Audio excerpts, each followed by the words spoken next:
Olha, a história de Jacó, lá em Gênesis 31 e 32, uau! É uma daquelas narrativas de tirar o fôlego. É sobre um homem que, depois de 20 anos fugindo, é forçado a encarar os fantasmas do passado. E não é só um fantasma, não. Ele tem pela frente dois confrontos gigantescos que vão, literalmente, redefinir quem ele é para sempre.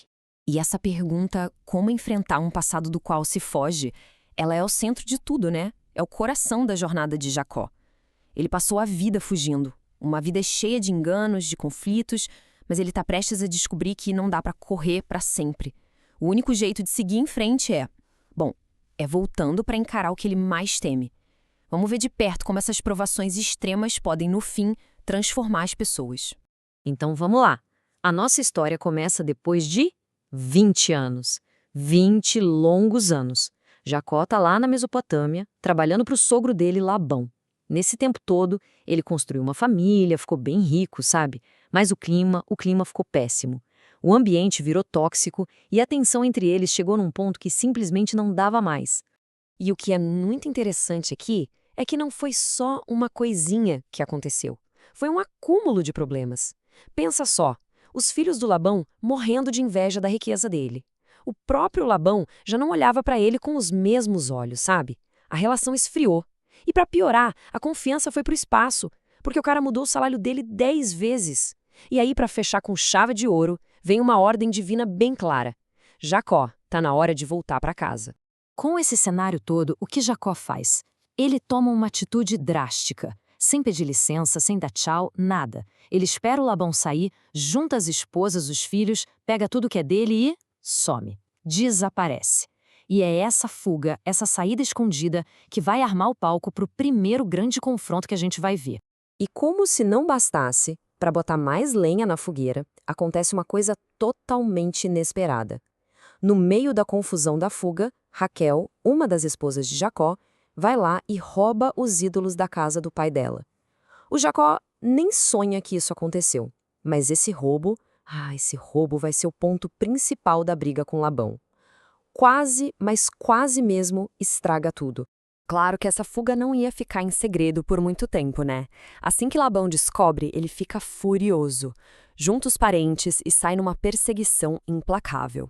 E depois de 7 dias de caçada, ele finalmente encontra Jacó lá nas montanhas de Gileade. O clima era de cortar com faca. A qualquer momento, tudo podia explodir. Só que, na noite antes desse encontro tenso, acontece uma coisa. Uma intervenção divina. Deus aparece para o Labão num sonho e dá um recado bem direto. Olha, cuidado, não fale com o Jacó nem bem nem mal. Basicamente, Deus traçou uma linha no chão, sabe? Proibiu a violência física, mas isso não quer dizer que não ia ter briga, não. A briga verbal, essa estava garantida e ia ser feia. E aí, a discussão explode mesmo. De um lado, você tem o Labão acusando Jacó de tudo, de desrespeito, de roubo. Do outro, o Jacó bota para fora tudo que estava engasgado há 20 anos. Toda a frustração, toda a exploração. Mas o ponto mais tenso é que Jacó, sem ter a menor ideia do que Raquel fez, lança uma maldição. Ele diz que quem roubou os ídolos deve morrer. E com isso, sem querer, ele coloca a própria esposa em um perigo gigantesco. Nossa, a tensão chega no máximo quando Labão começa a revistar tudo, tenda por tenda. Mas Raquel é muito esperta. Com raciocínio rápido, ela esconde os ídolos na cela do camelo dela e senta em cima. E ainda dá uma desculpa para não precisar se levantar. Resultado, a busca do Labão não dá em nada. A acusação mais séria que ele tinha cai por terra e, de repente, o jogo vira. A vantagem na discussão passa todinha para Jacó. Depois dessa, com o impasse resolvido, a raiva vai embora e eles chegam a um acordo. Fazem um pacto, uma aliança de não agressão. E até levantam um monte de pedras para servir de testemunha. Pronto, aquele capítulo da vida com Labão finalmente estava encerrado. Mas é aquilo, né? Quando uma porta se fecha, outra se abre. E a porta que se abriu para Jacó era muito mais assustadora. Problema com Labão? Resolvido. Mas agora vem o verdadeiro fantasma do passado. O fantasma da juventude dele, Esaú, seu irmão gêmeo. Pensa bem. A última vez que eles se viram, 20 anos atrás, Jacó, cujo nome já diz tudo, né? O enganador, tinha acabado de roubar a bênção do irmão. E a última coisa que ouviu foi a promessa de Esaú de que iria matá-lo. O clima é esse. Então, Jacó tenta ser diplomático. Ele manda os mensageiros na frente para avisar que está voltando em paz, na boa. A resposta que chega de volta é de gelar a espinha. E dá para resumir em um número só: 400. Isso mesmo, 400 homens, vindo na direção dele junto com Esaú. Para Jacó, isso não era uma comitiva de boas-vindas, nem de longe. Aquilo parecia um exército vindo para a guerra. O texto bíblico é claro, diz que ele ficou muito temeroso e angustiado. Na cabeça dele só tinha uma explicação: a vingança. Depois de 20 anos, a hora do acerto de contas tinha chegado. Mas olha que interessante. Mesmo apavorado, Jacó não fica paralisado. Ele é um homem de ação e monta uma estratégia com 3 frentes. Primeiro, uma tática quase militar. Ele divide tudo que tem em 2 grupos. A ideia era, se um grupo for atacado, o outro talvez consiga escapar. Segundo, ele parte para o lado espiritual. Ele ora a Deus, pede livramento, lembra a Deus da promessa que ele fez. E terceiro, a diplomacia. Ele prepara um presente gigantesco para tentar acalmar a raiva do irmão. E que presente, hein? Não era qualquer coisinha. A escala do negócio era absurda. Mais de 500 animais. Isso não é só um gesto. Isso é uma fortuna, literalmente. Mostra o tamanho do medo que ele estava sentindo e o quão desesperado ele estava para conseguir a reconciliação. Chega então a noite decisiva. Jacó faz algo muito simbólico. Ele manda a família, os rebanhos, tudo o que ele tem, atravessar o rio Jaboque. Ele se coloca em uma situação de completa vulnerabilidade. Ele fica para trás, sozinho, no escuro, na véspera do dia que vai definir o resto da vida dele. É nesse exato momento que a história dá uma virada sobrenatural.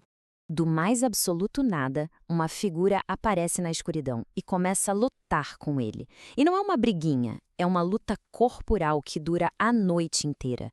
Uma batalha exaustiva, física, que só termina quando o dia começa a nascer. O mais incrível é que o texto não diz quem é essa pessoa, nem por que atacou Jacó. É, sem dúvida, um dos momentos mais misteriosos de toda a Bíblia. E a grande pergunta que todo mundo se faz até hoje é: com quem Jacó estava lutando de verdade? Era um anjo? Era uma representação da luta interna dele contra seus próprios medos e culpas? Ou seria, como o próprio texto parece indicar, o próprio Deus? E aqui está o ponto de virada de toda a história. O tal adversário percebe que não vai vencer Jacó na força. Então ele toca na coxa de Jacó e desloca a articulação. Mesmo com uma dor terrível, mesmo ferido, Jacó não solta. Pelo contrário, ele se agarra com mais força. E a mentalidade dele muda completamente. Não é mais sobre sobreviver à luta. Agora é sobre conseguir uma bênção. Ele não vai soltar até receber o que ele mais deseja. É uma demonstração de fé e de uma teimosia que transforma. E é essa exigência por uma bênção que leva a luta para o seu clímax.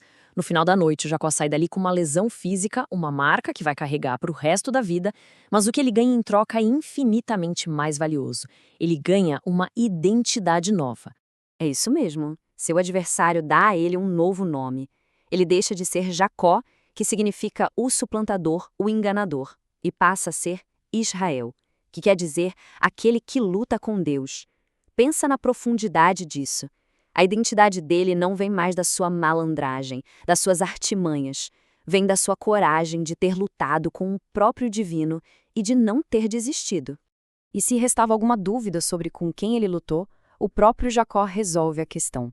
Ele batiza aquele lugar de Peniel, que significa face de Deus. E a frase dele é marcante: eu vi a Deus face a face, e minha vida foi poupada. É um testemunho incrível. Ele sobreviveu a um encontro que deveria ter acabado com ele, mas que, na verdade, o reconstruiu por completo. Então, quando o sol finalmente nasce, a gente vê um homem diferente. Ele está mancando, é verdade. Carrega no corpo uma marca permanente daquela noite. Mas o Jacó medroso, o Jacó fugitivo, esse não existe mais. No lugar dele está Israel, um homem que enfrentou Deus e, por isso, está finalmente pronto para encarar seu irmão.